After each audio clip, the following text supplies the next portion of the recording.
Alors j'ai appelé mon intervention la santé participative pour répondre en fait à la question qui était posée, anticiper le futur. C'est ma réponse. Ma réponse à anticiper le futur en santé, c'est santé participative. Et c'est bien effectivement d'un enjeu éthique dont il s'agit, car finalement ça touche à la question de l'universalité des droits et à la question de l'accès à la santé. Et je suis désolé, je vais me transformer en quelques minutes en historien de la médecine, ce que je ne suis absolument pas. Donc je vais faire des raccourcis juste insupportables, vous m'en voudrez pas, mais c'est juste parce que je voudrais qu'on partage un état des lieux commun, parce que je pense que finalement, pour aller interroger le futur, si on n'est pas d'accord pour dire déjà là où on en est aujourd'hui, ça commence mal. Donc je vous propose de comme ça parcourir un peu l'histoire de la médecine occidentale, je dis bien, parce que c'est un exercice que j'ai fait, c'est de confronter ça à la médecine chinoise, qui a juste 2000 ans de plus que nous, mais ce n'est pas le cas, ce n'est pas le sujet aujourd'hui. Donc, petite histoire, on commence à Hippocrate, tout le monde connaît, et on va jusqu'au 19e siècle. Ça, j'ai bien connu ça à Médecins sans frontières, les maladies infectieuses, et c'est toujours le cas. Hein. C'est une façon de savoir qu'un pays est en voie de développement plus ou moins avancée, c'est de regarder la mortalité des maladies infectieuses. À l'époque, de Hippocrate jusqu'au milieu, enfin à la fin du 19e siècle, une simple blessure au doigt, une simple blessure, ça peut être la mort. Septicémie, mort. On ne se rend pas compte, mais bon, on connaît tous, hein, la grippe espagnole a tué plus que la guerre de 14-18. La tuberculose qu'on disait soigner dans les sanatoriums, en fait, n'était pas ça à soigner. On éloignait juste les patients. On n'avait pas, finalement, d'outils thérapeutiques. Alors, qu'est-ce qui se passe quand même? Parce qu'il se passe quand même des choses pendant ces 20 siècles, 19, une accumulation de connaissances. On a Vézal avec l'anatomie, on a Ambroise Paré avec la chirurgie, on a Harvey avec la physiologie. On a comme ça, pendant ces 19 siècles, un certain nombre de grandes étapes qui vont finalement arriver à créer la clinique, ce qu'on appelle la clinique médicale, c'est-à-dire anamnèse, examen clinique, et puis éventuellement, je dis bien éventuellement, un diagnostic. Mais pendant ces 19 siècles-là, le médecin, il accompagne, il écoute, mais il guérit rarement. Et puis arrive le XXe siècle, 1940, et les premiers antibiotiques. Et on peut véritablement parler de miracle. On peut aussi parler de miracle avec les 30 années qui vont suivre, où justement par rapport à ce surplace que nous avions fait pendant 19 siècles, eh bien, un certain nombre de maladies chroniques vont commencer à trouver des solutions.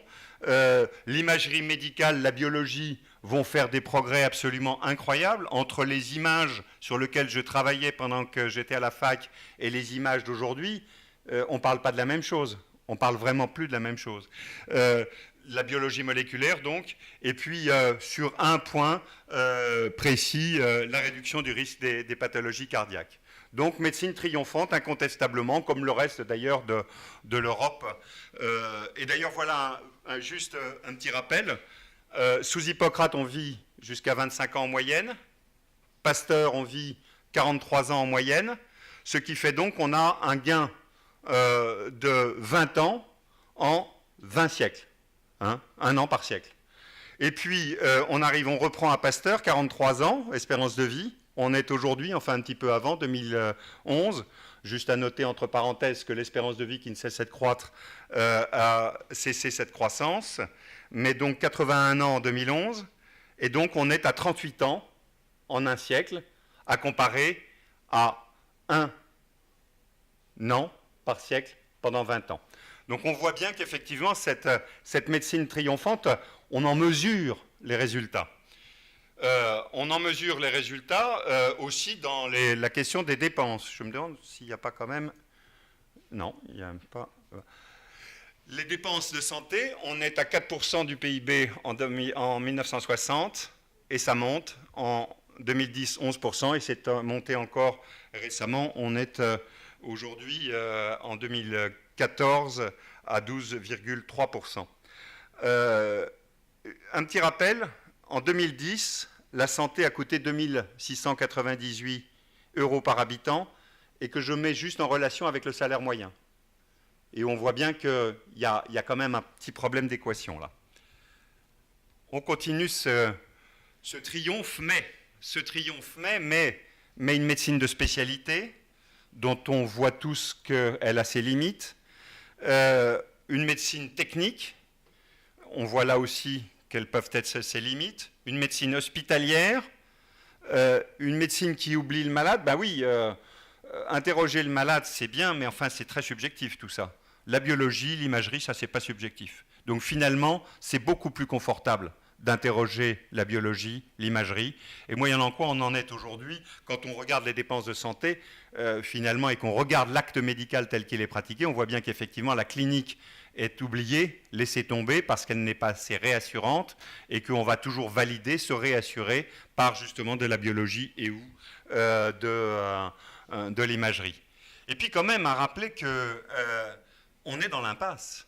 On a rappelé tout à l'heure la Corée de Huntington, mais les cancers et les maladies dégénératives, c'est un mot que j'ai effectivement laissé passer, en croissance encore et toujours avec le vieillissement de la population, mais certes, on ne va pas dire qu'on n'a pas fait de progrès dans le cancer, mais enfin, on sait tous que le cancer continue de tuer, et plus que cela. Quant au cerveau, j'en sais quelque chose parce que la neurologie est une discipline qui m'est proche, ça reste un terrain incognita. On rigole quand on entend des certitudes énoncées sur la mémoire, sur le fonctionnement cérébral. On en est au balbutiement. Ce qui d'ailleurs explique pourquoi, sur justement un certain nombre de maladies aujourd'hui, on est dans l'impasse. On a des nouveaux médicaments. Regardez tout simplement la FDC, la Federal Drug Administration américaine, classe tous les ans les meilleurs médicaments, les médicaments qui ont une véritable avancée thérapeutique. Prescrire le fait aussi, la revue Prescrire en France. Finalement, on avait globalement une nouvelle molécule, un nouveau principe actif dans les fameuses 30 glorieuses. Aujourd'hui, c'est 10 ans par principe actif vraiment révolutionnaire qui apporte véritablement un mieux dans la panoplie thérapeutique. Et le plus grave, c'est que les médicaments les plus puissants, les antibiotiques que nous avions créés et qui ont fait que justement, entre autres, et surtout, notre espérance de vie a bondi comme elle a bondi, vous allez le voir, vous l'avez peut-être déjà vu, dans le monde, je crois que c'est aujourd'hui ou c'est demain, mais il y a une étude britannique qui montre le nombre de millions de morts que l'on s'apprête à connaître avec les résistances aux antibiotiques. Donc on voit bien que, là encore, on n'est quand même pas dans la médecine triomphante, si triomphante qu'elle en a l'air. Et puis, des réponses qui sont orientées vers les pathologies, et pas toujours, et pas souvent, en tout cas pas toujours, vers la personne. Alors, médecine triomphante toujours, mais encore un mais. Alors, vous voyez, vous avez 3 chiffres là, 13 milliards, 13 milliards, 5,7 milliards et 7,3. Et j'ai mis des points d'interrogation parce que là, l'équation n'est pas du tout celle que l'on croit. Les 13 milliards, c'est les dépenses des Français en dispositifs médicaux. Les orthèses, les lunettes, les prothèses auditives, les fauteuils roulants, tout ça, hein, les pansements, tout ce qui n'est pas remboursé directement par la sécurité sociale, 13 milliards. Et bien justement, combien sont remboursés sur ces 13 milliards? 5,7. Et reste à charge 7,3. On voit bien que là encore, médecine triomphante, je veux bien, mais est-ce que c'est encore si triomphant que cela, à partir du moment où on a 30% des assurés qui ont entre 500 et 3 000 euros de reste à charge? C'est une moyenne, 3 000 euros. C'est une moyenne. Je parlerai tout à l'heure des fauteuils roulants. C'est une moyenne. On a un tiers des Français qui ne se soignent pas. Pour une médecine triomphante, ça pose quand même quelques problèmes. On a un prix moyen en EHPAD en France de 2 100 euros, avec des retraites qui sont à 1 300, et une démographie, un vieillissement de la population qui est celui qu'on connaît. Donc médecine triomphante, oui, mais il s'est passé un certain nombre de choses. Il y a d'abord une maladie qui a tout changé, et c'est le sida.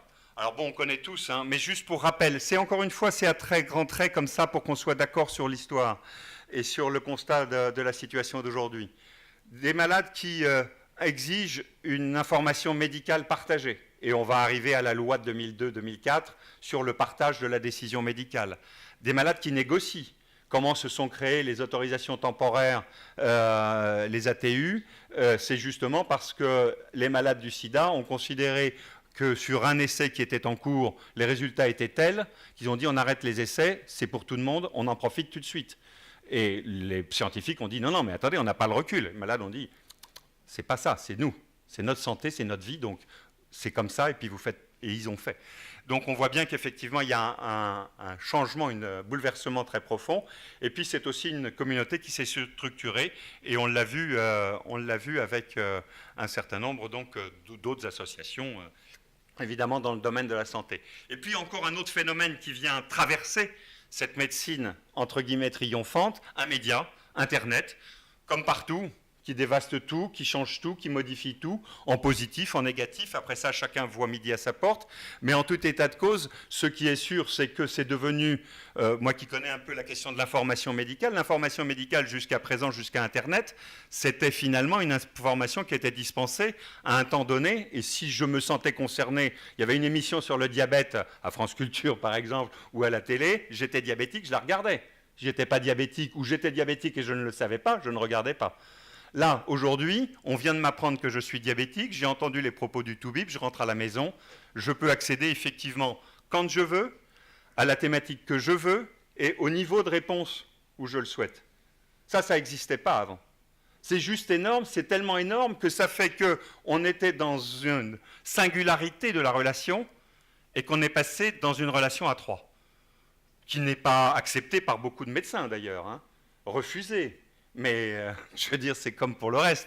Est-ce qu'on peut lutter contre Internet? Je crois qu'il ferait bon de se poser quelques questions et de regarder ça peut-être d'une autre façon hein, qu'on ne le fait avec cette résistance, ce conservatisme peut-être.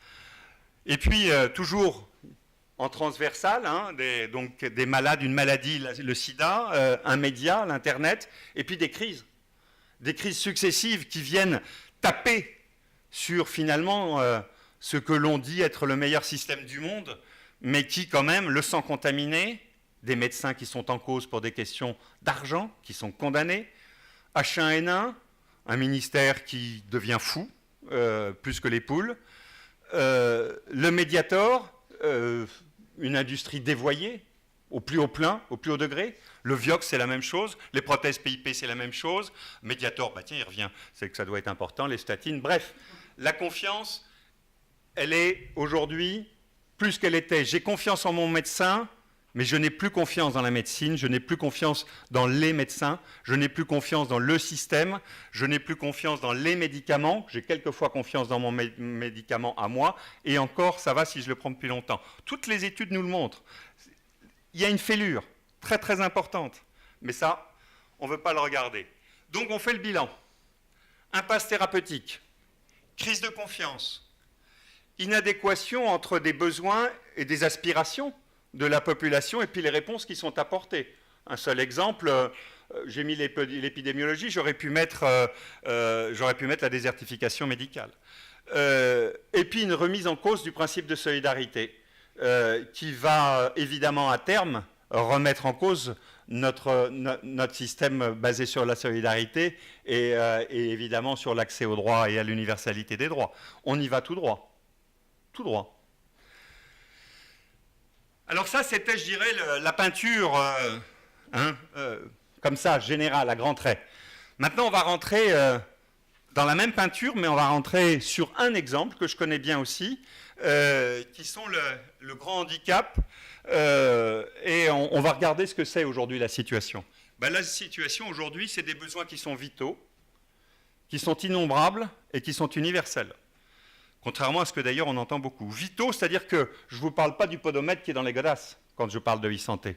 Quand je parle de e-santé, je parle par exemple, et de futur en santé, je parle de dispositifs qui permettent à des personnes qui ne peuvent plus communiquer mais qui ont une volonté farouche de pouvoir à nouveau le faire.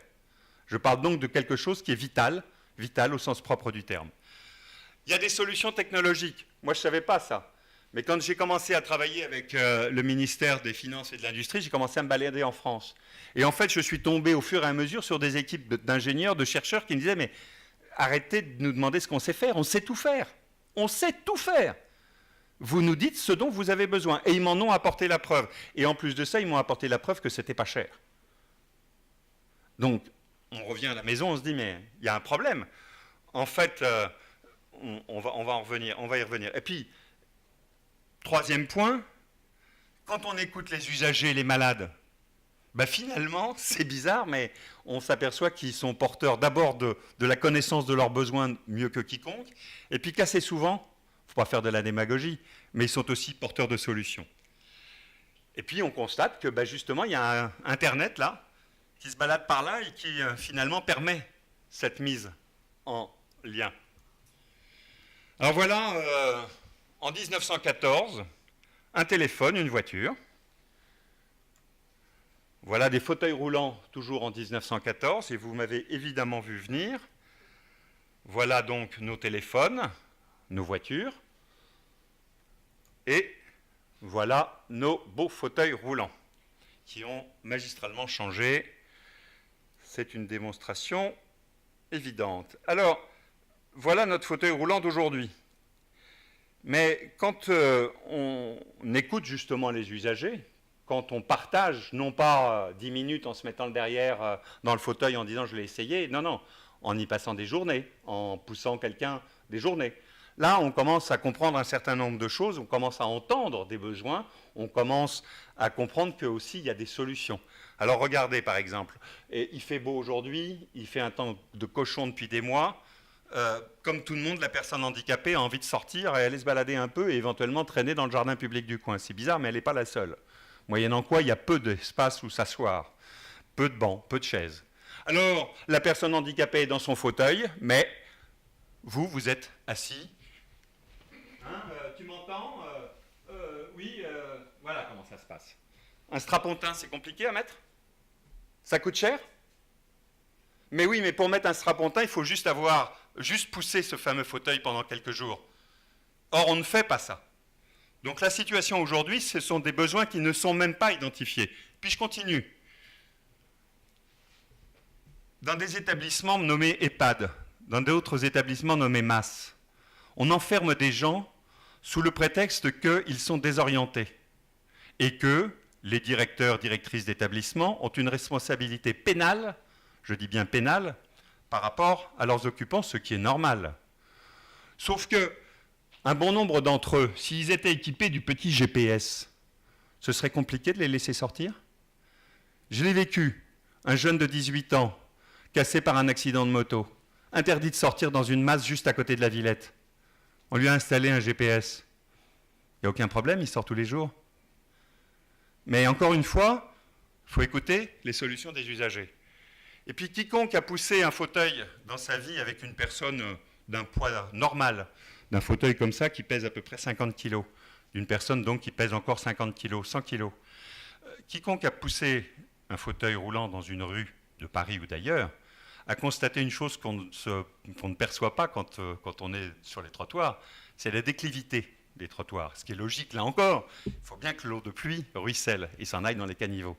Sauf que quand vous avez à pousser un fauteuil roulant, si vous avez une déclivité qui est comme ça, vous allez être obligé de compenser cette déclivité par une pression plus forte de la main gauche. Je rentre dans le détail parce que ça, si vous n'avez pas, là encore, poussé le fauteuil, non pas pendant 2 minutes dans les couloirs de la masse, mais que vous êtes sorti dans la rue, et pas 1 heure, mais quelques jours, vous ne savez pas ça. Et vous n'avez pas compris pourquoi, effectivement, un certain nombre de personnes, entre autres âgées, ne sortent pas parce que l'un des leurs est en fauteuil et que l'autre est trop faible pour assurer cette déclivité. Alors que, quand vous interrogez les ingénieurs, qu'est-ce qu'ils vous disent? Mettez couillon. Des correcteurs de déclivité, ça coûte 2 balles. Il suffit d'en mettre un sur les essieux. Ben oui, mais encore faudrait-il écouter, pour ça, les usagers. Et c'est tellement vrai que vous avez Stephen Hawking, qui est prix Nobel de physique, qui a une sclérose en plaques, et qui justement a trouvé que les fauteuils roulants étaient vraiment trop imbéciles, et qui en a créé un avec Intel. Alors c'est une Rolls, hein. Mais justement, c'est une Rolls qui montre qu'on peut, on peut tout faire avec un fauteuil roulant. Hein. C'est aussi mobile finalement qu'une voiture. C'est même quelquefois, finalement, quand c'est comme ça, presque mieux. Et c'est justement une façon d'arriver à arrêter ces ruptures entre monde du handicap, monde du vieillage et monde des actifs. Alors on cherche le problème. Parce qu'on a vu qu'il y avait des solutions, on a vu qu'elles n'étaient pas coûteuses, on a vu que les besoins pouvaient être assez finalement identifiés facilement. On voit tout ça et on se dit, mais où est-ce que ça bloque? Où est-ce que ça bloque? Et puis là, première chose, pour les 2 premiers points, une pierre dans le jardin des Toubibs. On paye là une étanchéité, un enfermement de la personne âgée ou de la personne handicapée dans son handicap, mais enfermement par je dirais, le corps médical. Il n'y a pas, là encore, de mauvaise volonté. La plupart des fois, c'est pas ça. C'est juste, je connais le problème et j'ai la solution. Non, non, monsieur, tu n'as pas la solution parce que tu n'es pas ingénieur et que tu ne sais pas ce que c'est qu'un GPS. Donc, on va demander à l'ingénieur. On va travailler avec des chercheurs. On va ouvrir effectivement le champ. Les normes et les principes de précaution, oui, c'est très bien, mais c'est détourné juste pour protéger nos décideurs, c'est tout. On le voit tous les jours dans les réunions, que ce soit d'ARS ou de cabinet ministériel. Ce principe de précaution, effectivement, aujourd'hui, ne sert quasiment plus, en tout cas certainement pas aux malades. On le voit avec les exemples que je vous ai donnés. Je pourrais vous donner un autre exemple, rail, là, rail de transfert. Vous savez, ces rails qui sont dans certains établissements et qui permettent de faire passer la personne d'un fauteuil roulant à son lit ou au cabinet de toilette. Bon, c'est très très bien pour la personne, c'est beaucoup plus agréable que des transferts à la main, beaucoup plus confortable. Pour la toilette, j'en parle pas, c'est indéniable, il n'y a qu'à les regarder et leur demander pour le savoir.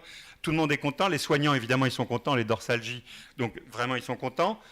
On se dit, bon, on va en installer chez soi. Ça coûte, j'ai fait l'expérience, 9 000 € le budget moyen. 9 000 €. Alors que quand on le fait installer par le ferronnier du coin, là encore c'est une histoire vraie, 900 €. Cherchez l'erreur. C'est les normes, le principe de précaution, parce que vous comprenez, on ne peut pas mettre un rail s'il n'y a pas la poutre machin qui va supporter 50 000 kg. Oui, mais si la personne elle tombe, elle ne va pas peser 50 000 kg, parce que quand même on a un certain nombre de lois physiques qui nous permettent de connaître les... Mais je vous jure que je n'exagère pas. Je n'exagère pas. Et puis, il y a ce marché de la double peine. Alors ça, c'est vraiment insupportable. C'est je fais une solution, genre un portable pour personnes âgées, et vous avez peut-être déjà fait l'expérience, allez dans une boutique de téléphonie, demandez pour votre vieil papa ou votre vieille maman un téléphone. Et on va vous en présenter un, il va y avoir des grosses touches. Dedans, il y aura 10 fois moins d'applications, mais il coûtera 10 fois plus cher. C'est exactement, vous savez, comme pour la piscine et la plomberie. Vous achetez un tuyau chez le plombier, ça coûte 1 balle. Vous l'achetez pour votre piscine, ça en coûte 10. C'est la même chose. La piscine, on peut peut-être comprendre. On a plus de mal pour le monde du handicap. Et puis, cette segmentation dont j'entends toujours parler. Ah non, mais les besoins des malades de ceci ne sont pas les mêmes que ceux de ceux-là. Le fauteuil roulant pour les malades de Huntington ou pour les personnes cérébro-lésées, c'est toujours un fauteuil roulant. Après ça, il y a peut-être des adaptations. Et puis, il est valable en France, mais il est valable dans toute l'Europe, et puis il est valable sur tous les continents.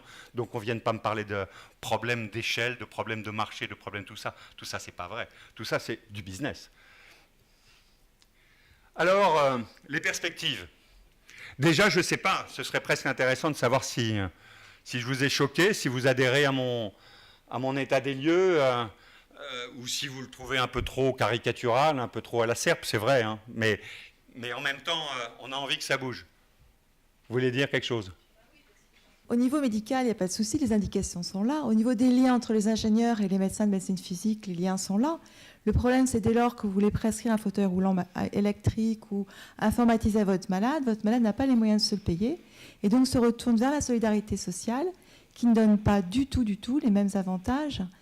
On a des grandes difficultés de prise en charge financière et avec des limites d'âge très importantes. Parce que les coûts sont effectivement prohibitifs et ils sont prohibitifs parce qu'on ne laisse pas les gens travailler, les gens vraiment travailler donc ensemble. Donc ce n'est pas dans le champ de la médecine. Ce n'est pas dans le champ de la médecine, c'est dans le champ des décisions politiques. Peut-être que on va y revenir si vous voulez.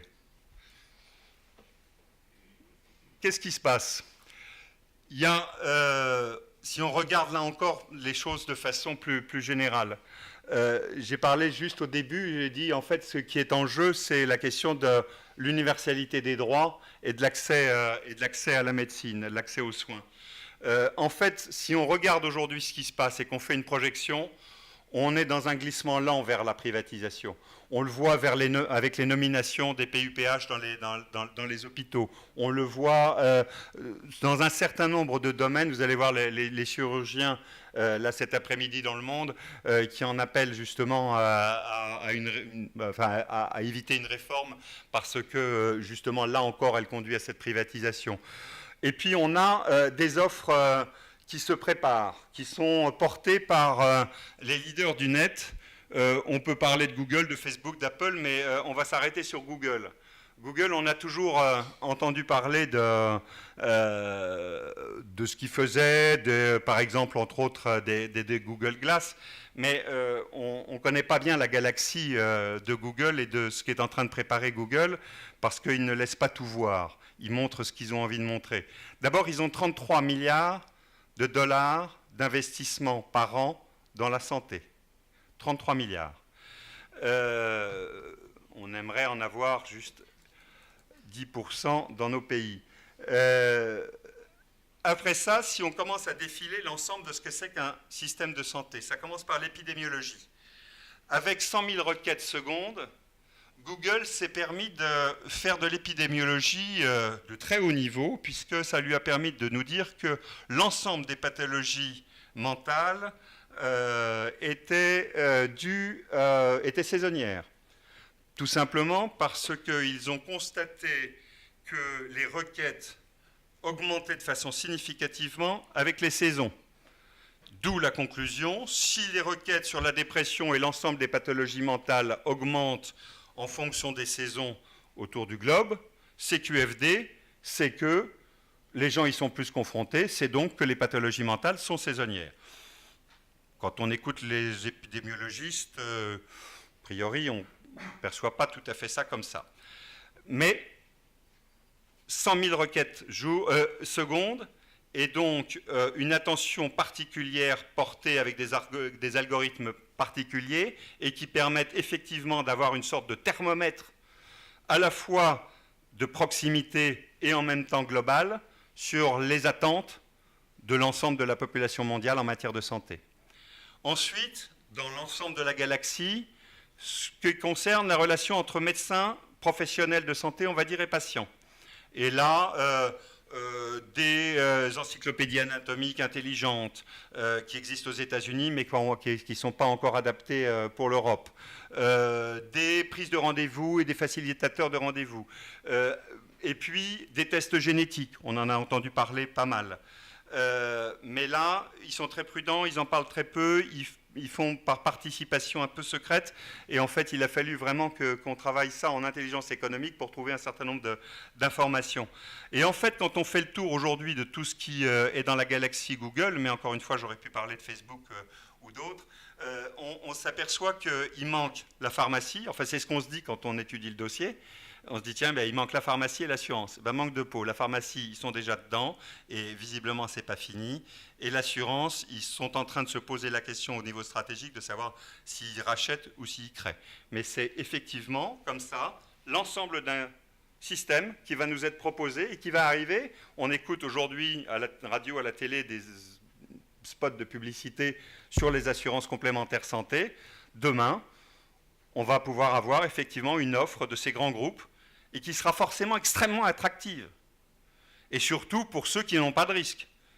Qui fera que, évidemment, ceux qui n'ont que très très peu de risques, jeunes, pratiquant pas de sport dangereux, vivant de façon saine, on pourra prouver tout ça, les capteurs, tout ça, faisant leurs 18 000 pas par jour pour bien répondre aux bons critères de bonne santé, tout ça fera une toute petite police.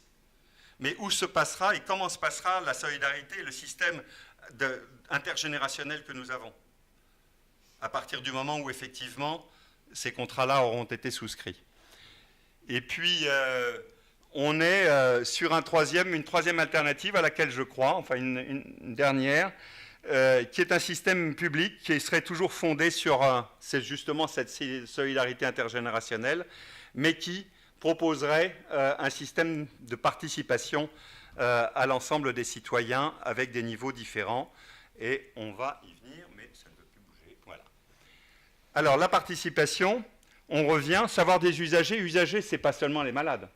Usagers, c'est aussi, par exemple, les professionnels de santé. Donc, on a là vraiment l'ensemble de ceux qui sont concernés dans leur usage par une technologie, une solution, un dispositif. Ça, plus les données de santé, on va y revenir, plus les nouvelles technologies, et bien finalement, on se dit qu'on a un joli gisement de valeur. Alors, on va essayer d'explorer ce gisement de valeur, mais rapidement. Voilà, ça va bien sauter. Le savoir des usagers.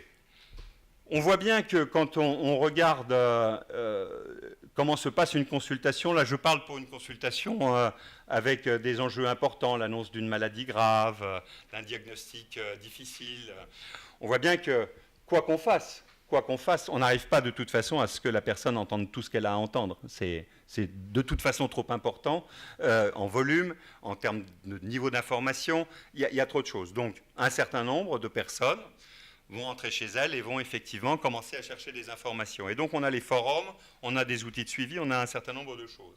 Et en fait, on a regardé ça avec le CGIET, avec le Conseil général de l'économie, et on s'aperçoit que en fait se crée un corpus de savoir que certains appellent profane, mais j'aime pas bien ce mot-là, je n'ai pas trouvé le nom, connaissances pratiques, du savoir des usagers et qui viennent finalement compléter le savoir académique, le savoir universitaire, le savoir médical.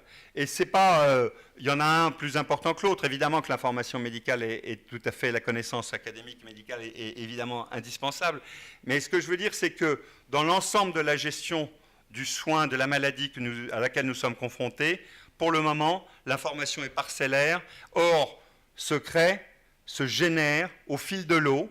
Alors, avec des choses, évidemment, il y a à boire et à manger. Il y a peut-être plus, d'ailleurs, à rejeter que... Mais en tout cas, on a fait l'expérience, on a regardé des forums qui étaient... Vous avez des forums qui sont animés par des algorithmes, en fait, par des ordinateurs. Puis vous avez des forums qui sont animés par des personnes physiques. Ça peut paraître bizarre, mais c'est la réalité. Et en fait, on s'aperçoit que la connaissance qui est créée, générée par ces forums, elle est bien, bien meilleure. Vous allez me dire, c'est une évidence. Oui, mais enfin, c'est prouvé. Dans des forums qui sont animés par des personnes. Et justement, ce corpus se crée sur des pathologies très particulières. Et bien finalement, il faut voir ce que c'était ou ce que c'est même encore aujourd'hui d'être confronté comme ça à des maladies rares, à des maladies difficiles, à des accidents graves. L'information est difficile à trouver. L'information complémentaire, si on a des bons to-be, on va avoir la bonne information. Mais tout ce qui est autour va être très très compliqué à obtenir, surtout qu'on a une information publique qui est très disséminée. Ensuite, un gisement de données. Bon, je n'ai pas besoin de faire de dessin. Il y a des capteurs partout. Et puis ça se multiplie, ça se multiplie, ça se multiplie, au point d'ailleurs que ça peut poser des problèmes. Mais toujours est-il que ça fait un potentiel de connaissances absolument, oui, on pourrait dire presque sans limite. Sauf que, contrairement à ce que certains essayent de nous laisser croire, ces data brutes, elles ne servent pas à grand-chose. Elles doivent être qualifiées, elles doivent être accessibles. Regardez le débat aujourd'hui sur est-ce que les données publiques de santé doivent être accessibles. On en est encore à se poser les questions comme celle-là. Est-ce que c'est des données publiques ou est-ce que ça n'en est pas ? Il faudrait aussi que ces algorithmes ne se substituent pas à la clinique, alors qu'on a vu que c'était une tendance lourde déjà aujourd'hui, sans ça. Et puis il faudrait surtout, peut-être et avant toute chose, que ces données profitent et soient finalement toujours faites au bénéfice du patient, comme une sorte de princeps à leur utilisation. Parce que c'est ce qu'on entend, c'est ce qu'on voit quand même aussi arriver, c'est finalement, il y a des ordinateurs qui feraient aussi bien le même boulot que les toubibs et qui le feraient peut-être mieux. Moi, j'ai pas de question corporatiste dans cette... la question n'est pas incongrue, sauf qu'on l'a validé maintenant en chirurgie. On a pensé dans les 10 dernières années que les robots allaient pouvoir remplacer les chirurgiens en partie, et on se rend compte que non, les robots seront des assistants, en tout cas pas encore pendant très très longtemps, des robots seront des assistants des chirurgiens et non remplaceront le chirurgien. Et puis le gisement des technologies, là encore en les pensant en termes de bénéfices patients, et par exemple, en utilisant l'open source, quand on discutait, sans discuter, là tout à l'heure, sur cette question des médecins de physique qui sont très investis pour certains d'entre eux dans les solutions avec les ingénieurs et les chercheurs, oui. Sauf que ce monde-là n'est pas encore éclaté, que ce monde-là participe encore pour majeure partie d'entre lui de l'industrie, et que l'open source, c'est pas assez rentable. C'est pas assez rentable. Ce qui veut dire que les ingénieurs et les médecins, c'est bien, mais que ce n'est pas suffisant, il faut aussi les financer. Et on va y arriver, parce que c'est justement la démarche de Living Lab que de mettre tout le monde autour de la table. En premier, le premier cercle, les utilisateurs, dont j'ai dit que c'était autant des professionnels que nous autres, patients, citoyens. Les offreurs de solutions, et puis les financeurs. Les financeurs. Pourquoi? Parce qu'on va prendre un exemple maintenant. J'ai connu les Living Labs, effectivement, par le ministère, en m'occupant, en étant monsieur Santé publique au ministère des Finances, mais ce n'est pas comme ça que je les ai vraiment investis. Je les ai investis parce que mon fils aîné a été victime, il y a 15 ans, d'un très grave accident qui l'a laissé tétraplégique et mutique, mais avec toute sa tête. À 18 ans, c'est difficile, c'est même impossible de vivre comme ça. Et donc, on a très vite cherché un moyen pour lui de communiquer, parce que c'était quelqu'un qui lisait énormément, qui se documentait beaucoup, qui avait des ambitions. Et on n'a pas trouvé. On a cherché quelque chose qui lui permettrait de changer les chaînes de télévision, d'augmenter le volume.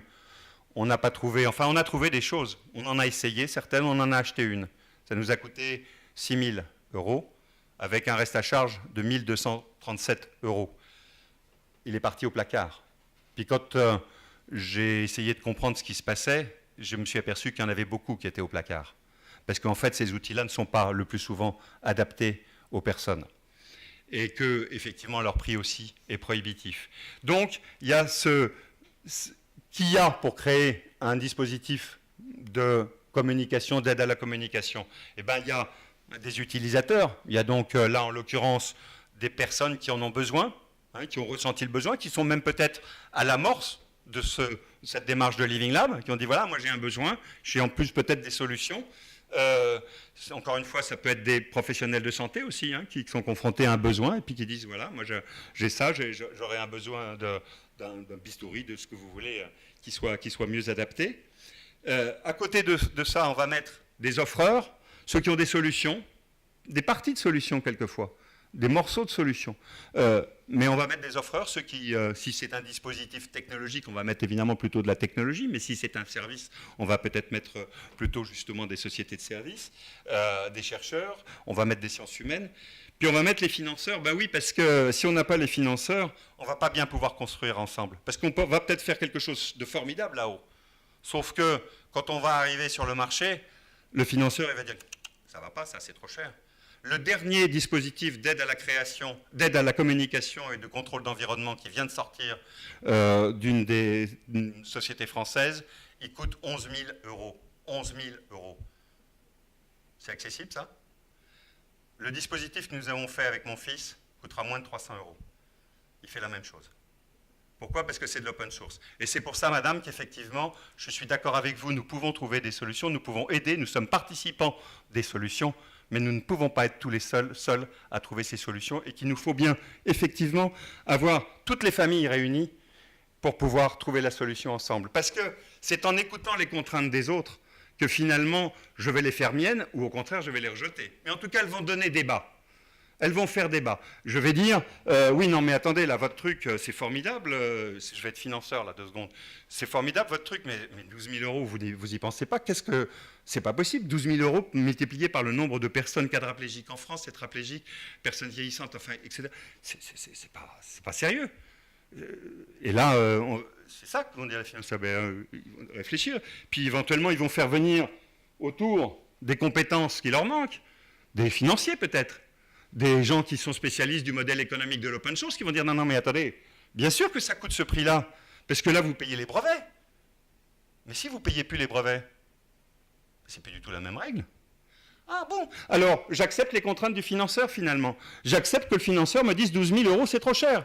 J'accepte que l'usager me dise, non, non, mais attends, ton contrôle de glycémie, là, pour moi, diabétique, il est juste à chier, c'est nul. Ce truc-là, personne n'a participé qui sait ce que c'est que la maladie, de vivre avec la maladie. Et en fait, voilà, l'idée, c'est bien ça, c'est de se mettre ensemble, toutes les compétences, tous ceux qui sont vraiment concernés par la solution, de se mettre ensemble pour la trouver.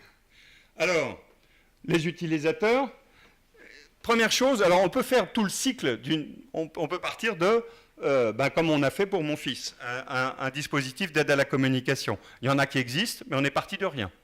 Vraiment, on est parti de rien et on a fait l'ensemble de la boucle. Mais on peut très bien faire partie, finalement, de la co-conception, une partie, par exemple, de la phase industrielle ou de la phase de test.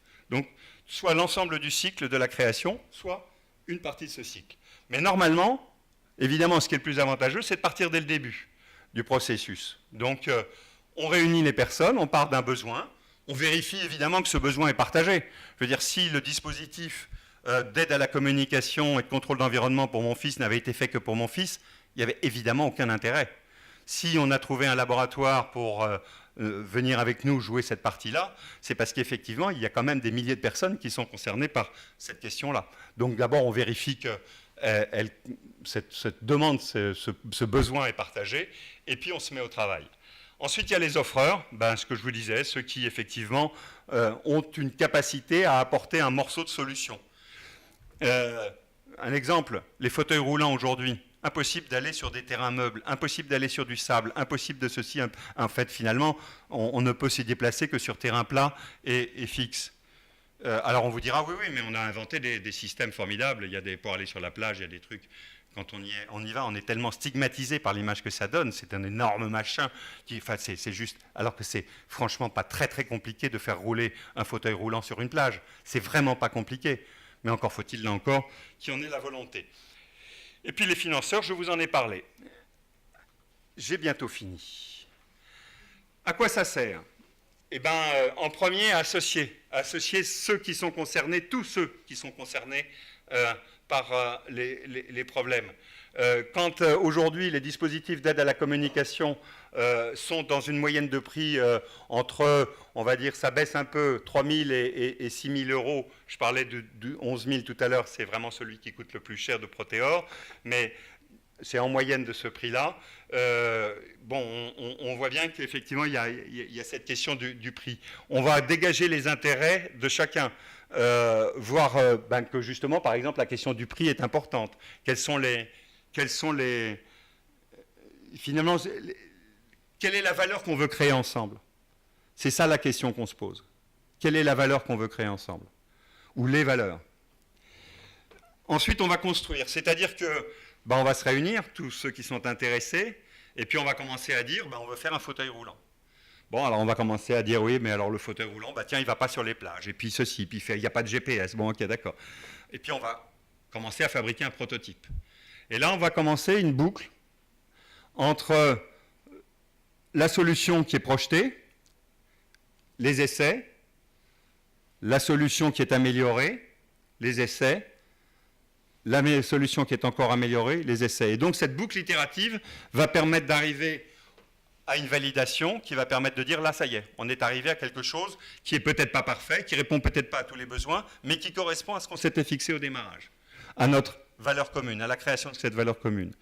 Et puis, évidemment, on va évaluer la pertinence de ça, mais on va l'évaluer sous l'ensemble de ces besoins et de ces propriétés, c'est-à-dire pas seulement les propriétés médicales ou on va dire paramédicales, mais aussi justement économiques, mais aussi de services, etc.